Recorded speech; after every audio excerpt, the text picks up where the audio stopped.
The night it finally broke open was cold enough to sting.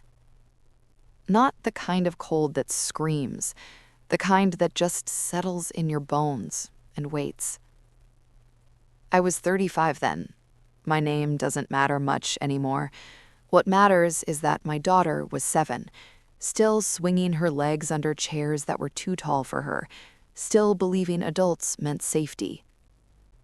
We were standing in my parents' dining room, surrounded by people who shared our blood, and somehow none of our tenderness. My daughter still had her napkin folded in her lap. She was waiting for dessert. My sister leaned back in her chair, smiling like she'd just told a harmless joke. My mother didn't even look up when she spoke. My father stared past me, jaw tight, as if I were something unpleasant on his shoe. "Leave," my sister said softly, "and don't come back." A pause, plates cooling, candles flickering. My mother finally lifted her eyes. Christmas is easier this way. I didn't argue. I didn't cry. I didn't ask anyone to explain themselves. I just nodded, reached for my daughter's coat, and said something that made the room feel suddenly unsteady. "Okay." And 5 minutes later, every person who had just erased us was begging me to stop. But that part comes later. To understand that night, you have to go back to the afternoon my phone rang while children poured out of a school building like bright confetti. It was a Tuesday, 3:42 p.m.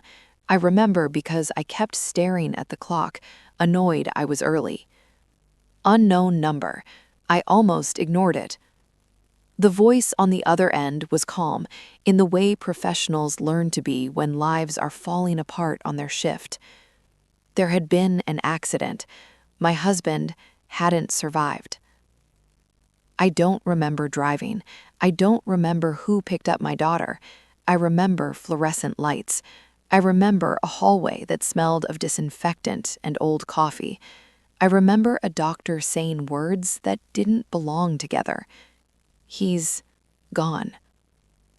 We'd been married 9 years, not perfect years, real ones, arguments over bills, laughing in the kitchen at midnight, planning a future that assumed time was generous.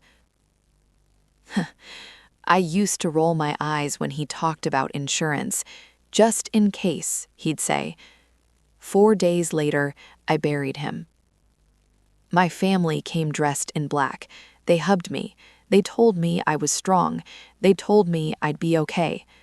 But in a quiet hallway, when they thought grief had made me invisible, I heard my sister whisper that maybe I couldn't raise my daughter alone. And my mother didn't disagree. That was the moment a little something sharp lodged itself inside me. I didn't know yet how long it would stay there or how much it would cost to pull it out. And I definitely didn't know that Christmas would be where it finally surfaced. The money came quietly. No drums, no warning, just a number sitting in my account one morning that didn't feel real enough to belong to me. He'd planned it years earlier, back when we were young and loud, and convinced nothing bad could reach us. I remembered teasing him for it, laughing, telling him to stop being dramatic. God, I wish I could take that laugh back. When the settlement cleared, I was sitting in a lawyer's office with a pen that felt too heavy in my fingers. I signed where they told me to sign and tried not to think about how a life had been translated into commas and zeros. 2 weeks later, my sister called. She hadn't called me to just talk in years. Her voice was softer than I remembered, careful, sweet, like someone testing thin ice. "Just checking in," she said. "How are you holding up?" After that, it was every few days, then every other day. My mother started inviting us to dinner again, Sundays, without fail. My father, who had always treated silence like a form of discipline, suddenly wanted to catch up. Family, they said, we have to stick together. At the fourth dinner, my father cleared his throat. You should let your sister help manage things. She's good with money. I set my fork down slowly. I'm managing, I said. I have advisors. The air changed. My sister smiled too quickly. We just worry about you. You've never handled this kind of responsibility. Responsibility, as if grief had made me careless, as if love had made me stupid.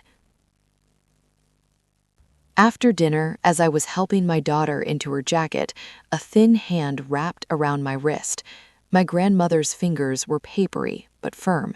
Her eyes were sharp in a way that made people uncomfortable. Be careful, she whispered.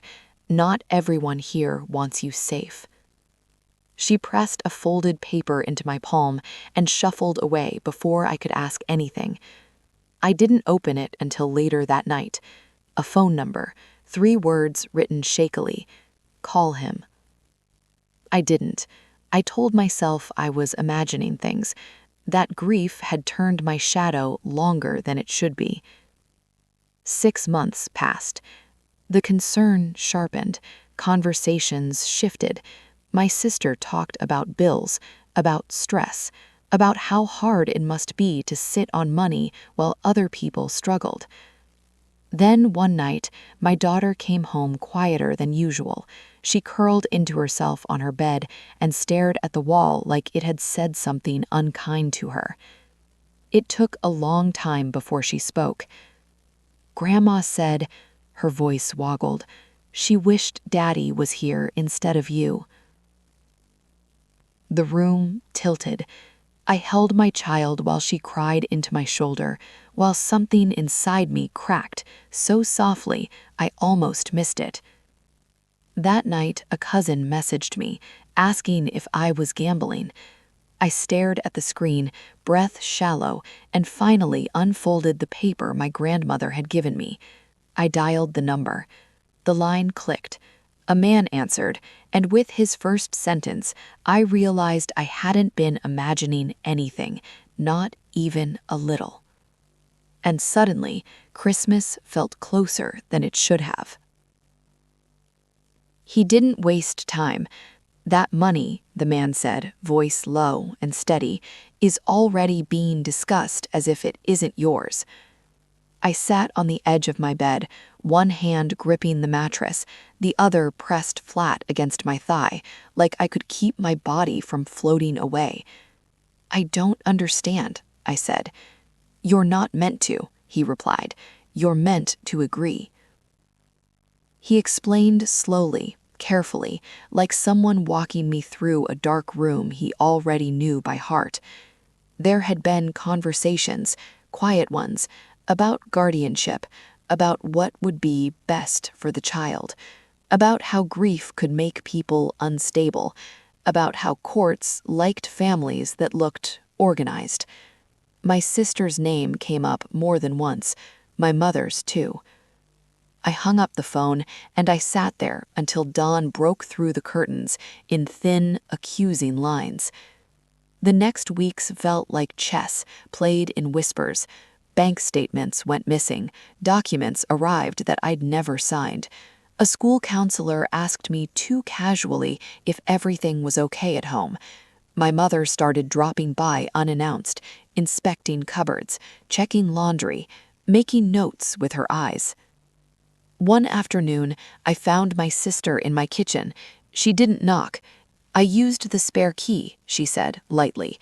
You really shouldn't live alone with a child in this state. I stared at her. In what state? She gestured vaguely. All of this. Grief, she meant. Money. Independence.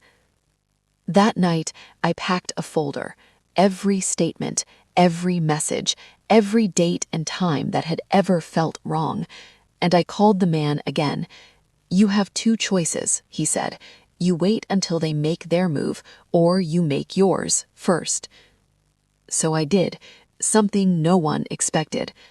I stopped visiting. I stopped answering calls. I moved the money where it could only be touched with my consent and 3 separate signatures. And I started writing letters, not angry ones, clean ones, polite ones, the kind that look harmless until they're read in court.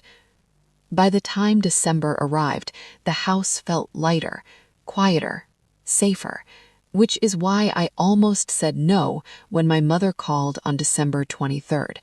"Just dinner," she said, "for your daughter. It's Christmas." I agreed. I shouldn't have. The dining room looked exactly the same as it always had. My daughter sat beside me, feet swinging, waiting for dessert. When my sister spoke, her voice was gentle enough to cut. "You've made things very difficult for everyone.